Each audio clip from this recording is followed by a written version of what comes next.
മുൻപ് അവഗണന മാത്രം നേരിട്ടിരുന്ന വടക്ക് കിഴക്കൻ മേഖല ഇന്ന് വികസനത്തിന്റെ പാതയിലാണെന്ന് കേന്ദ്ര ആഭ്യന്തരമന്ത്രി അമിത്ഷാ. കഴിഞ്ഞ 10 വർഷം കൊണ്ട് സമാധാനം പുനഃസ്ഥാപിക്കാനായി. വിഘടനവാദികളുടെ അക്രമത്തിൽ സാധാരണക്കാർ കൊല്ലപ്പെടുന്ന സംഭവങ്ങൾ 86% കുറഞ്ഞെന്നും നോർത്ത് ഈസ്റ്റേൺ കൗൺസിലിലെ 72ാമത് പ്ലീനറി സെഷനിൽ അമിത്ഷാ പറഞ്ഞു.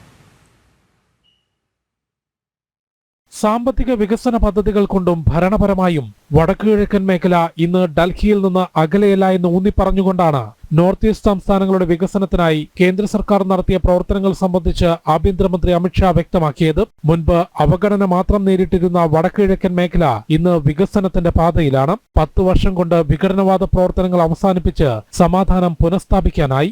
മോദി സർക്കാർ 20ലധികം സമാധാന കരാർ ഒപ്പുവെച്ചത് മേഖലയുടെ സമാധാനത്തിനും പുരോഗതിക്കും കാരണമായെന്നും വിഘടനവാദികളുടെ അക്രമത്തിൽ സാധാരണക്കാർ കൊല്ലപ്പെടുന്ന സംഭവങ്ങളിൽ 86% കുറവുണ്ടായെന്നും അമിത്ഷാ പറഞ്ഞു.